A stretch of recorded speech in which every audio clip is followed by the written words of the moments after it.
왕이 사독에게 이르되 보라, 하나님의 궤를 성읍으로 도로 메어 가라. 만일 내가 여호와 앞에서 은혜를 입으면 도로 나를 인도하사 내게 그 궤와 그 계신 데를 보이시리라. 그러나 그가 이와 같이 말씀하시기를 내가 너를 기뻐하지 아니한다 하시면 종이 여기 있사오니 선히 여기시는 대로 내게 행하시옵소서 하리라. 하나님의 말씀입니다. 하나님께 감사합니다. 우리가 지난 14장을 살폈던 내용들을 잠깐 돌아보겠습니다. 압살롬이 돌아왔습니다. 압살롬은 자신의 누이를 욕보였던 이복형 암논을 살해하고 외가 쪽인 그술로 도망갔었습니다. 3년이 흘러 아버지 다윗은 압살롬을 다시 데려오라고 합니다. 하지만 다윗의 상황이나 마음이 아직은 압살롬을 보기에 힘들었습니다. 그래서 정작 데리고 왔지만 압살롬을 보지 않고 2년의 시간이 다시 흐릅니다. 그 기간 동안 압살롬의 마음에는 원망과 불만이 쌓여갔을 것입니다. 차라리 부르지를 말지, 불러놓고 보지도 않는 이 상황이 무엇인가. 결국 요압을 압박해서 요압을 통해 아버지를 만나게 되고 14장 마지막을 보면 다윗과 압살롬이 입을 맞추게 됩니다.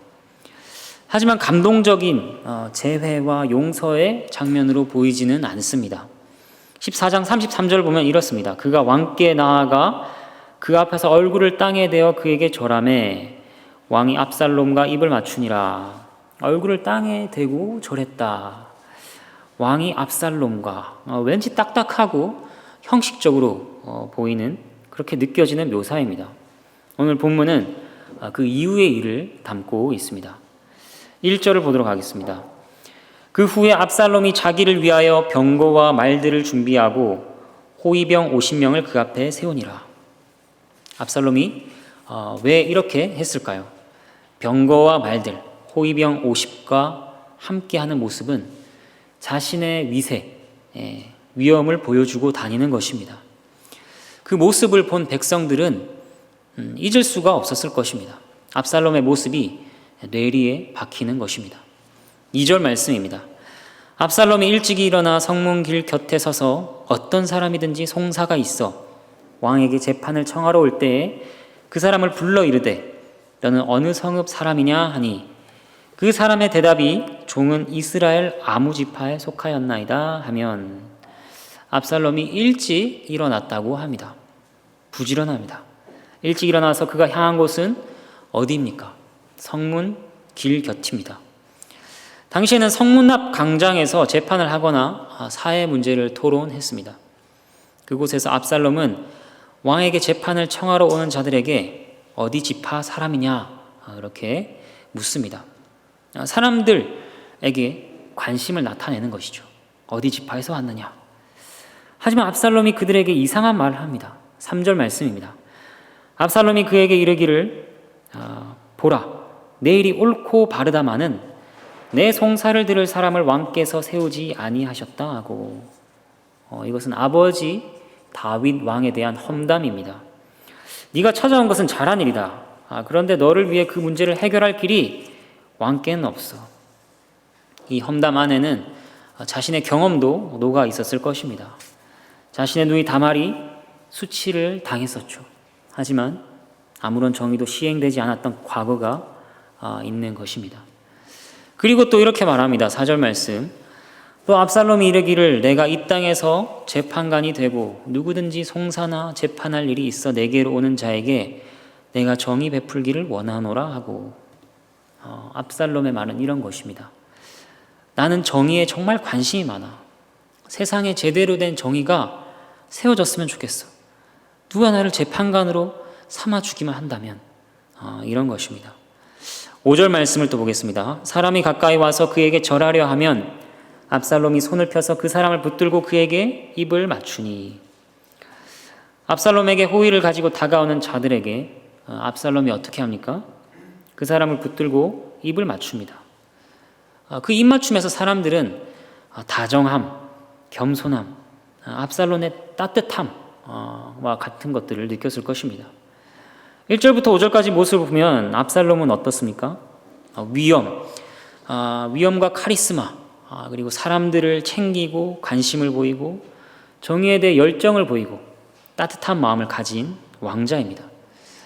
거기다가 14장에 보면 압살롬이 이스라엘 가운데 가장 아름다운 자였다고 합니다. 요즘 압살롬 같은 정치인이 나타난다면 어떨까요? 이런 자가 나타난다면 저라도 마음이 뺏길 것 같습니다. 6절 말씀입니다. 이스라엘 무리 중에 왕께 재판을 청하러 오는 자들마다 압살롬의 행함이 이와 같아서 이스라엘 사람의 마음을 압살롬이 훔치니라. 이스라엘의 많은 자들이 압살롬을 만났고 또 압살롬에 대한 소문을 들었습니다. 왕께 대한 불만을 가진 자들, 외로운 자들, 공의가 시행되기를 바라는 수많은 자들의 마음이 압살롬을 향했을 것입니다. 그런데 성경은 뭐라고 얘기를 하는가? 압살롬이 그들의 마음을 훔친 것이다, 이렇게 부정적으로 표현합니다. 압살롬이 정말 공의가 시행되기를 원했든 또 그가 정말 따뜻한 마음을 가지고 사람들에게 겸손하게 대했든 그의 행한 일이 결코 옳은 것이 아니었다고 성경은 평가합니다. 이렇게 사람의 마음을 훔치기를 4년 동안 행하고 사건이 터집니다. 어느 날이었습니다. 7절부터 9절까지입니다. 4년 만에 압살롬이 왕께 아뢰되 내가 여호와께 서원한 것이 있사오니 청하건대 내가 헤브론에 가서 그 서원을 이루게 하소서. 당신의 종이 아람 그술에 있을 때에 서원하기를 만일 여호와께서 반드시 나를 예루살렘으로 돌아가게 하시면 내가 여호와를 섬기리이다 하였나이다. 왕이 그에게 이르되 평안히 가라 하니 그가 일어나 헤브론으로 가니라. 압살롬이 다윗에게 찾아가 서원한 것을 이루게 해달라고 요청합니다. 서원의 내용은 자신이 암논을 죽이고 도망갔을 때 다시 예루살렘으로 돌아오게 해주시기를 하나님께 구했다는 것입니다. 그래서 돌아오게 해주시면 여호와를 섬기리이다 했는데 이것은 단을 쌓아 예배 드리겠다 하는 의미입니다. 다윗 입장에서는 하나님께 예배 드리겠다고 하니 매우 감동적이었을 수도 있고 아니면 또 의심스러울 수도 있습니다. 왜냐하면 지금 시점은 압살롬이 돌아온 지 6년이 지난 때이기 때문입니다. 서원을 했으면 6년 전에 돌아왔을 때 하지, 아니면 돌아와서도 나를 못 본 기간이 2년 되니까 나와 입맞춤하고 난 다음에 가면 되지, 4년이 더 흐른 지금 가는가 의심할 수도 있죠. 다윗의 실제 속마음이 어땠는지는 모릅니다. 아무튼 다윗은 압살롬에게 서원을 지키러 가라고, 평안히 가라고 합니다.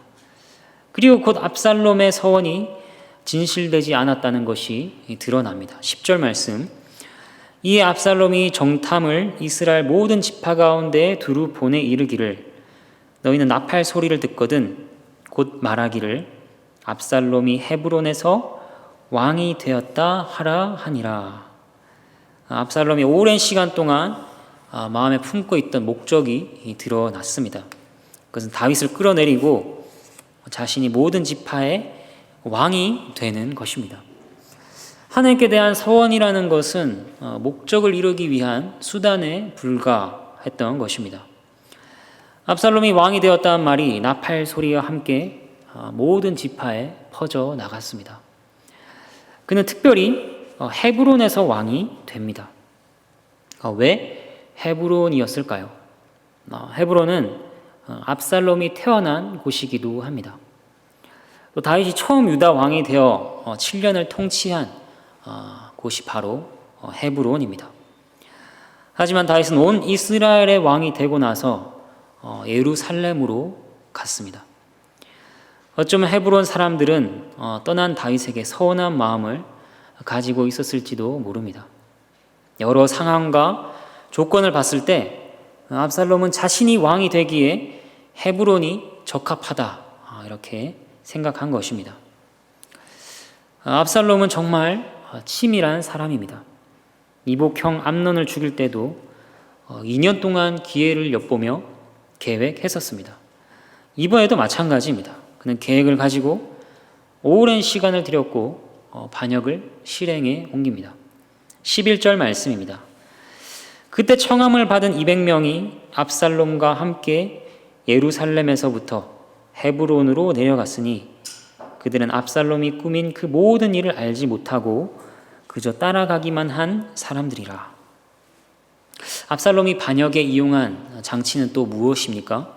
아무것도 모르는 자들 200명을 청한 것입니다. 이들은 이스라엘에서 아무나 200명을 고른 것이 아니라 이스라엘에서 굉장히 유력한 자들이었을 것입니다. 그들과 함께 함으로써 마치 이스라엘의 유력한 자들이 압살롬의 반역에 가담하는 것처럼 보이게 한 것입니다. 이 자들의 위치는 매우 애매해졌죠. 그들이 만약 이게 무슨 짓이요? 했다가는 압살롬에게 어떤 일을 당할지 모릅니다. 또 가만히 있으면 반역에 가담하는 게 됩니다. 그런 애매한 상황에 놓여진 것이죠.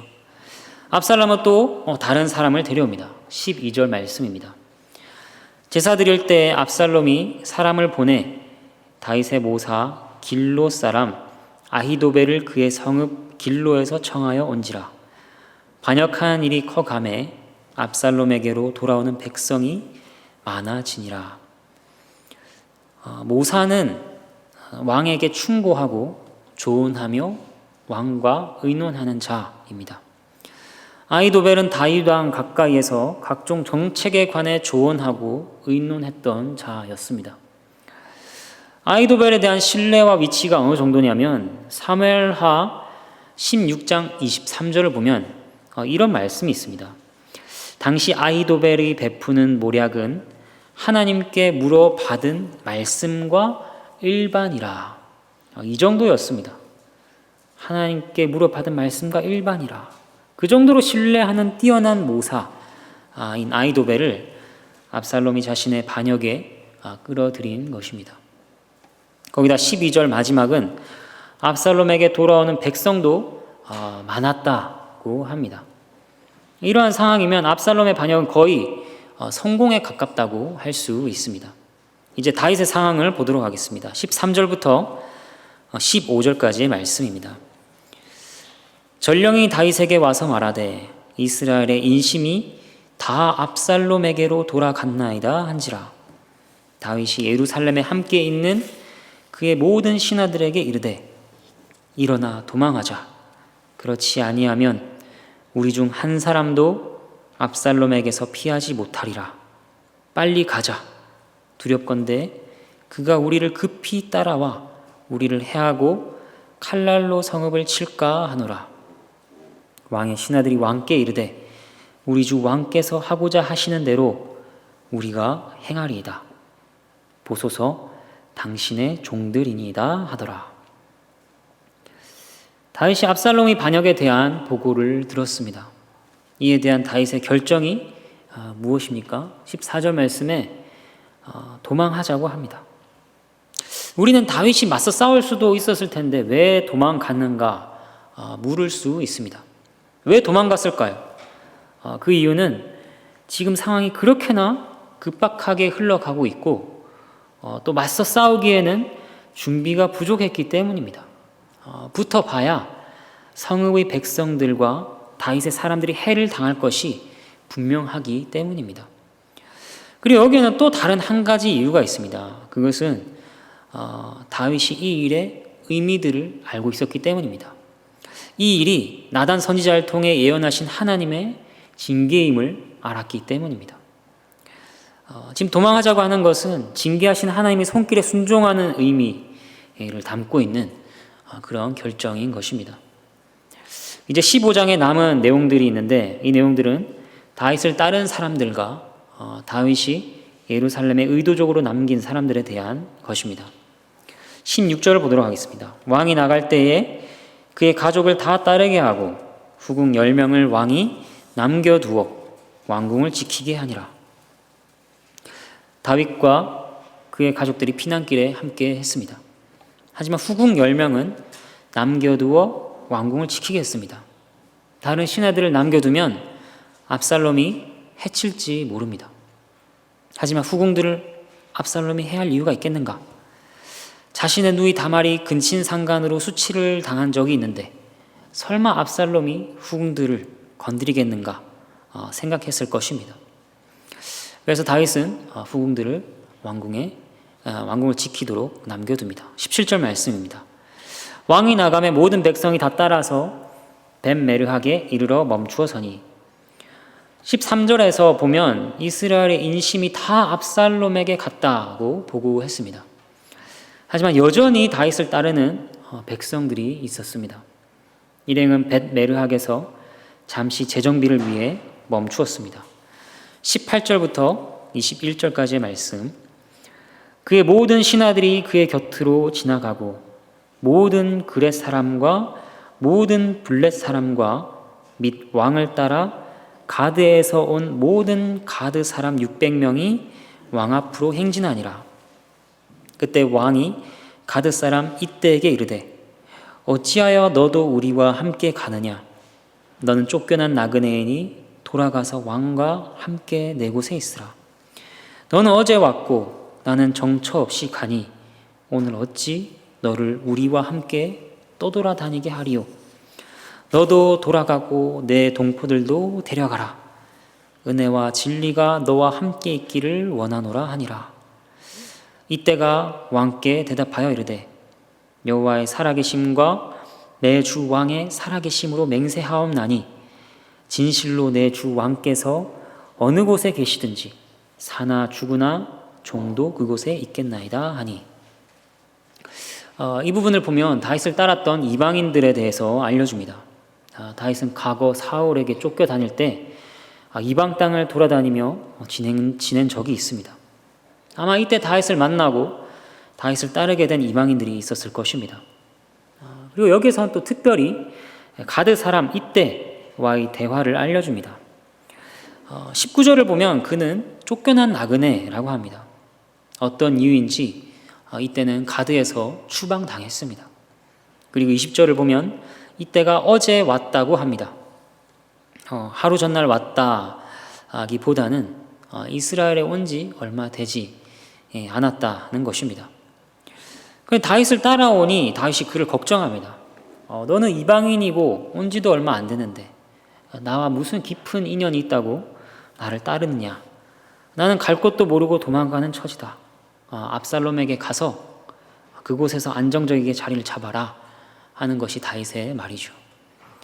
하지만 이때의 대답은 무엇입니까? 21절 말씀을 보면 여호와의 살아계심과 내 주 왕의 살아계심으로 맹세하옵나니 사나 죽으나 왕이 계신 곳에 있겠다. 이렇게 다윗에게 답합니다. 이 고백에서 알 수 있는 것이 무엇인가? 그것은 그가 이방 사람이었음에도 불구하고 하나님에 대한 신앙을 가지고 있었다는 것입니다. 그리고 여호와와 다윗을 나란히 언급하고 있는 것을 볼 수 있습니다. 이것은 다윗에 대한 충성이 하나님께 대한 충성에서 비롯된 것이라는 뜻입니다. 우리가 오늘 오전 예배 때에도 들었는데 마치 룻기 초반에 나오는 룻과 나오미의 대화를 보는 것 같습니다. 나오미가 며느리들에게 말했죠. 너희는 각기 너희 어머니의 집으로 돌아가라. 여호와께서 너희를 선대하시기를 원한다. 하지만 룻은 나오미에게 이렇게 말했습니다. 어머니께서 가시는 곳에 나도 가고 어머니께서 머무시는 곳에서 나도 머물겠나이다. 어머니 백성이 나의 백성이 되고 어머니의 하나님이 나의 하나님이 되십니다. 지금 이때의 고백, 다윗을 따라가겠다 하는 고백은 이와 같은 고백인 것이죠. 이때가 따라오는 이 장면은 어떤 것입니까? 하나님의 징계로 말미암아 다윗이 고단한 처지가 되었습니다. 하지만 그럼에도 불구하고 이방인인 이때를 통해서 하나님께서는 다윗을 위로하시고 소망을 주시는 것입니다. 22절과 23절 말씀입니다. 다윗이 이때에게 이르되 앞서 건너가라 하매 가드 사람 이때와 그의 수행자들과 그와 함께한 아이들이 다 건너가고 온 땅 사람이 큰 소리로 울며 모든 백성이 앞서 건너가매 왕도 기드론 시내를 건너가니 건너간 모든 백성이 광야길로 향하니라. 수많은 사람이 다윗을 위해 울어줍니다. 또 다윗 곁에서 함께 하고 있으며 또 슬픔을 함께 지고 가는 모습이 나오고 있습니다. 이제 다윗과 일행은 사울에게서 도망칠 때와 같이 다시 광야로 향합니다. 이 광야에서 압살롬을 피해 갔을 때 얼마나 많은 시편이 완성되는지 모릅니다. 광야는 그런 곳이죠.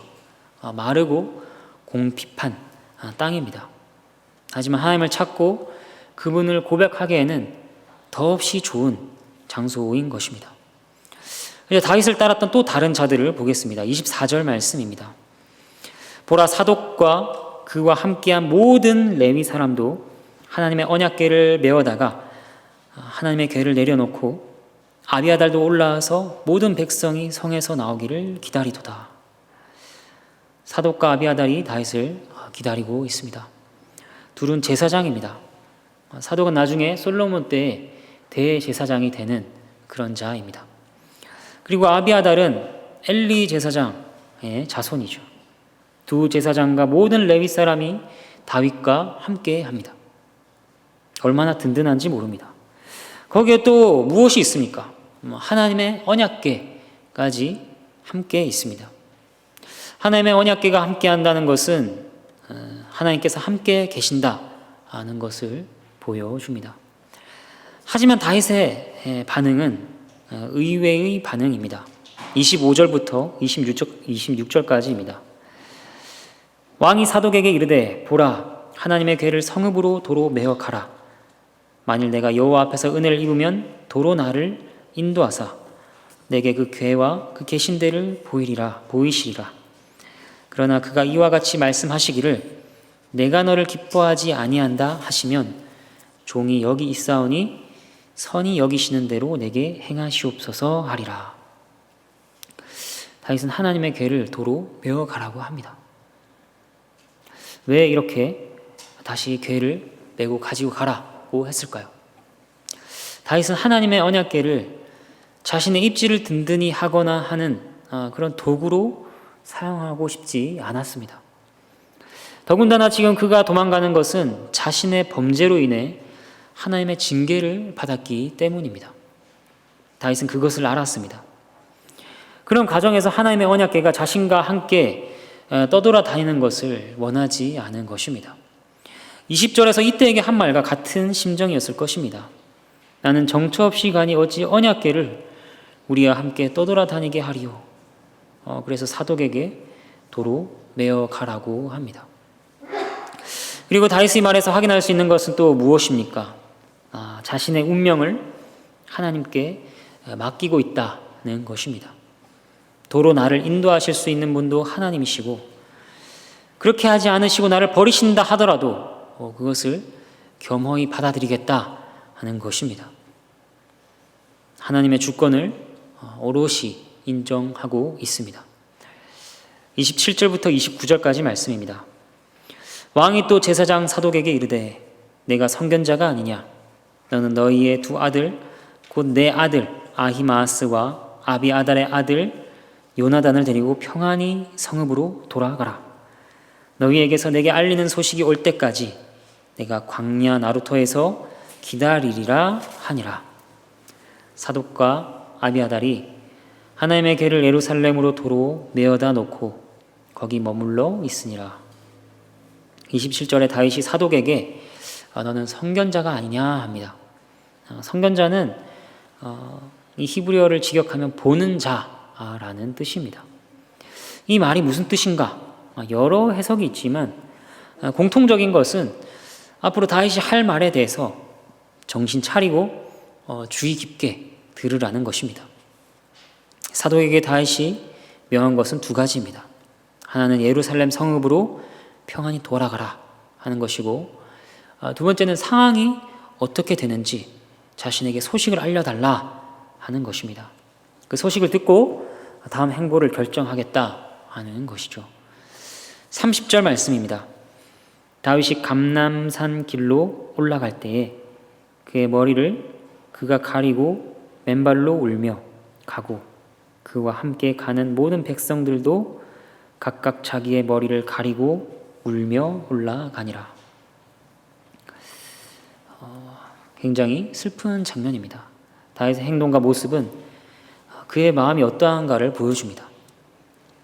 머리를 가리고 울며 맨발로 갔다. 말할 수 없는 슬픔과 고통을 보여줍니다. 그리고 그 행동은 하나님 앞에서 자신의 죄를 회개하며 스스로를 낮추는 그러한 종류의 것이었습니다. 다윗과 함께한 모든 백성들도 지금의 비참한 상황에 함께 애통해하며 감난 산길로 올라갑니다. 31절입니다. 어떤 사람이 다윗에게 알리되 압살롬과 함께 모반한 자들 가운데 아히도벨이 있나이다 하니 다윗이 이르되 여호와여 원하옵건대 아히도벨의 모략을 어리석게 하옵소서 하니라. 아히도벨이 어떤 위치와 영향을 가지고 있는 자인지 앞서 살펴보았습니다. 그런데 다윗이 소식을 듣는 것입니다. 모반한 자들 가운데 아히도벨이 있다. 이것은 아히도벨이 단지 압살롬이 끌어들여서 반역에 휩싸인 게 아니라는 것입니다. 이 구절은 아히도벨이 반란 세력의 핵심 인물이다 하는 것을 알려주고 있습니다. 다윗은 아주 간절하게 아히도벨의 모략을 어리석게 해주시기를 하나님께 간구합니다. 그리고 이 기도에 대한 응답을 어떻게 주시는가? 32절 말씀입니다. 다윗이 하나님을 경배하는 마루턱에 이를 때에 아렉 사람 후세가 옷을 찢고 흙을 머리에 덮어쓰고 다윗을 맞으러 온지라. 다윗이 하나님을 경배하는 마루턱에 도착했습니다. 마루턱이라는 말은 정상을 의미하는 단어입니다. 감람산 정상에 하나님을 경배하는 장소가 있었습니다. 그런데 그곳에서 누가 다윗을 맞습니까? 아렉 사람 후세가 다윗의 편에서 슬퍼하며 그를 맞이합니다. 다윗은 아히도벨의 모략을 어리석게 하시기를 간구했던 그 간구에 대한 응답으로서 응답에 합당한 자로서 후세를 만나고 있습니다. 다윗은 후세에게 임무를 주죠. 33절과 34절입니다. 다윗이 그에게 이르되 네가 만일 나와 함께 나아가면 내게 누를 끼치리라. 그러나 네가 만일 성읍으로 돌아가서 압살롬에게 말하기를 왕이여 내가 왕의 종이니이다. 전에는 내가 왕의 아버지의 종이었더니 이제는 내가 왕의 종이니이다 하면 네가 나를 위하여 아히도벨의 모략을 패하게 하리라. 후세의 임무는 압살롬을 속여서 그 밑으로 들어가고 또 아히도벨의 모략을 분쇄하라는 것입니다. 그리고 후세에게 예루살렘에 있는 다른 다윗의 동지들이 누구인지를 알려줍니다. 사독과 아비아달 제사장이죠. 그들과 협력하여 소식을 자신에게 전해달라고 합니다. 35절과 36절 사독과 아비아달 두 제사장이 너와 함께 거기 있지 아니하냐? 내가 왕의 궁중에서 무엇을 듣든지 사독과 아비아달 두 제사장에게 알리라. 그들의 두 아들 곧 사독의 아히마아스와 아비아달의 요나단이 그들과 함께 거기 있나니 너희가 듣는 모든 것을 그들 편에 내게 소식을 알릴지니라 하는지라. 37절 말씀 다윗의 친구 후세가 곧 성읍으로 들어가고 압살롬도 예루살렘으로 들어갔더라. 다윗이 위기에서 벗어나기 위한 무대가 세팅되었습니다. 다음 주에는 이후의 내용을 이어서 볼 것입니다. 이제 말씀의 교훈과 적용을 살피도록 하겠습니다. 두 가지 측면에서 살피겠습니다. 하나는 다윗 편에서 얻게 되는 교훈과 적용입니다. 다윗의 모습을 보면 시험 가운데 있는 성도의 자세가 어떠해야 하는가를 알 수 있습니다.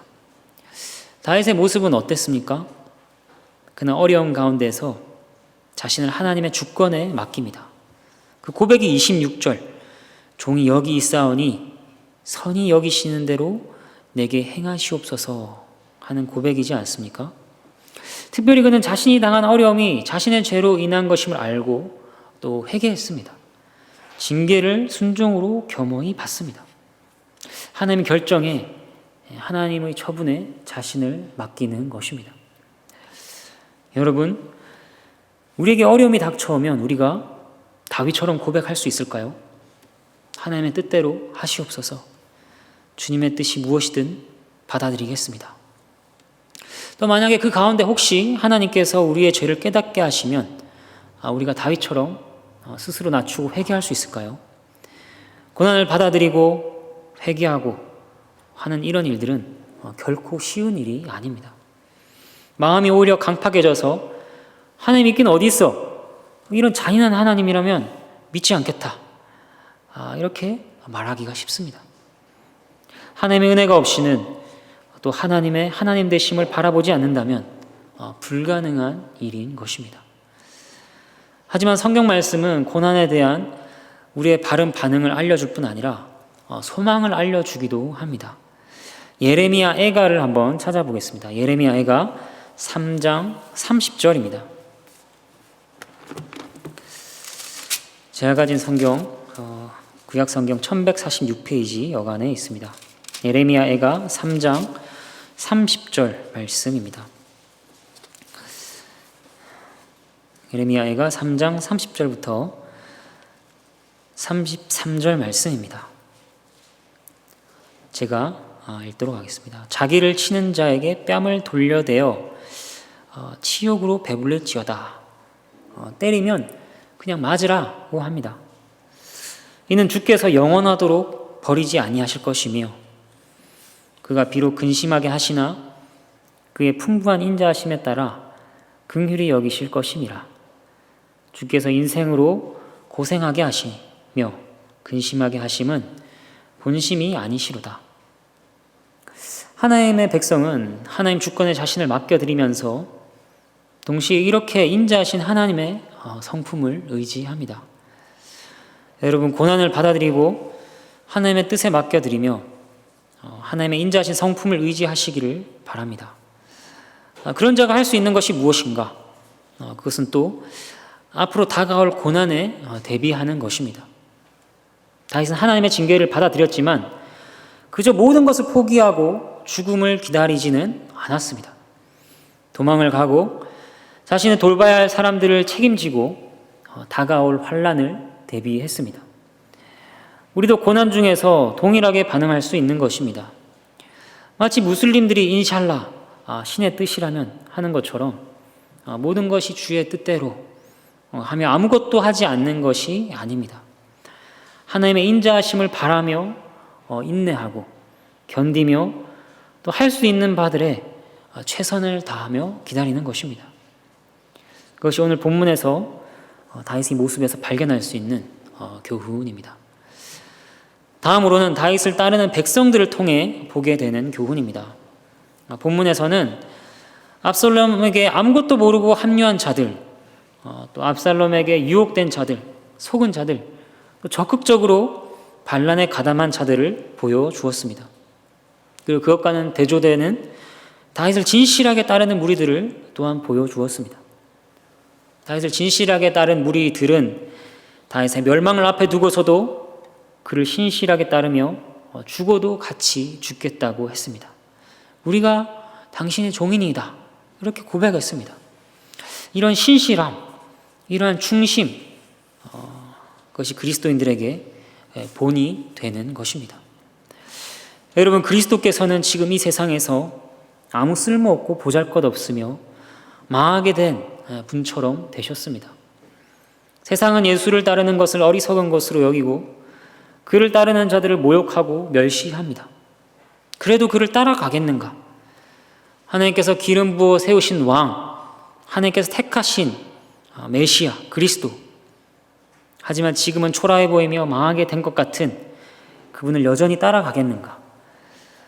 그를 따라감으로 얻을 고난과 슬픔을 감당하겠는가? 오늘 말씀은 우리에게 도전하고 있습니다. 여러분, 다윗을 따랐던 백성들은 울고 있지만 후에 다윗과 함께 살아남아 큰 영광과 승리에 참여하게 됩니다. 이것은 그리스도를 눈물로 따라가는 자들에게 주시는 예고편입니다. 울며 슬퍼하며 맨발로 그리스도를 따라가시길 바랍니다. 그러한 이들은 후에 다윗의 백성들과는 비교할 수 없는 영원한 영광을 그리스도와 함께 누리게 될 것입니다. 하나님께서 우리의 마음을 부드럽게 하시고 그를 사랑하게 하시며 또 담대케 하시기를 바랍니다. 함께 찬양하겠습니다.